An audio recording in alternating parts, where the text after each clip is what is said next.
এই দেখো আমি মটর ডাল ভিজিয়ে নিয়েছি, এই ভিজেও গেছে। এবার মটর ডালটা ভালো করে ধুয়ে এটাকে আমি পেস্ট করে নিয়ে ফিরে আসছি। এবারে আমি ডালের মধ্যে কালো জিরে, হিং, হলুদ, লবণ এগুলো দিয়ে ভালো করে এখন ডালটা ফেটিয়ে নেব।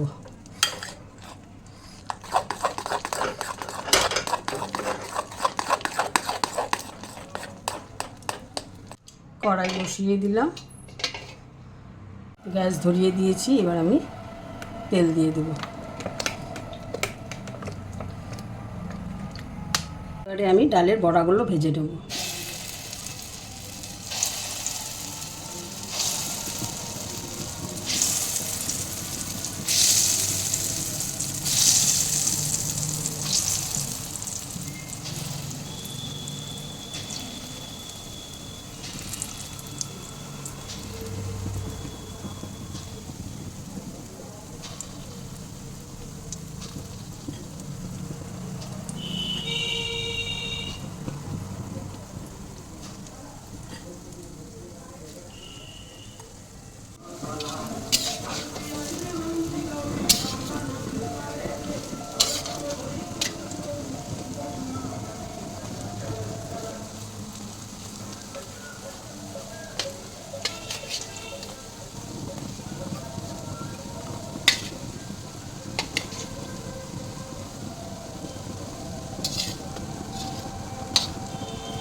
বড়াগুলো ভাজা হয়ে গেছে, এগুলো নামিয়ে নিচ্ছি। আবারও এই তেলের মধ্যে দিয়ে দেবো।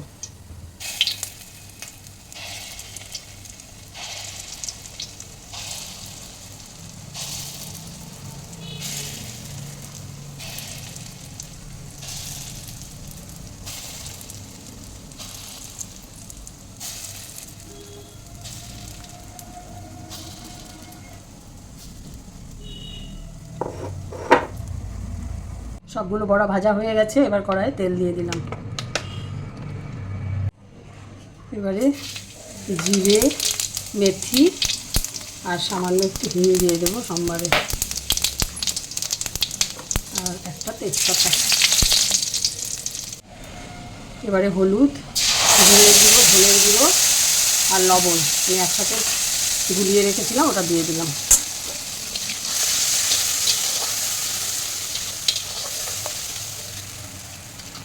এবারে টমেটো, আদা আর কাঁচা লঙ্কা পেস্ট করে রেখেছিলাম, ওটা দিয়ে দিলাম। এবার বাটিটা ধুয়ে অল্প জল দিয়ে দিলাম। এবার ভালো করে মশলাটা কষিয়ে নেব। এবার আমি এর মধ্যে অল্প চিনি দিয়ে দিলাম।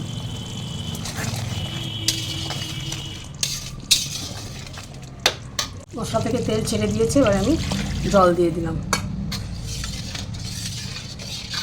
আমি আরেকটু জল দিয়ে দিলাম, কারণ বড়া হলো জল টেনে নেয়, সেজন্য আরেকটু দিয়ে দিলাম। এবার ঝোলটা ফুটে আসলে তারপরে আমি বড়াগুলো দিয়ে দেবো।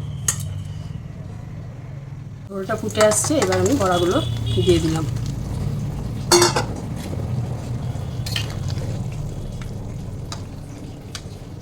বড়াগুলো দিয়ে আমি বেশি কোটাবো না।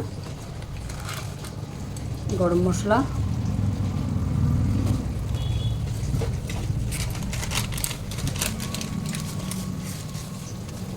আর একটু কস্তুরি মেথি দিয়ে দিলাম। এবার 2 মিনিটের মতন জাল করে নিয়ে নামিয়ে নেব। রেডি হয়ে গেল আমার মটর ডালের ডালনা। তো কেমন লাগলো বন্ধুরা অবশ্যই জানিও। আবার নেক্সট ভিডিওতে দেখা হবে। ততক্ষণ তোমরা ভালো থেকো, সুস্থ থেকো।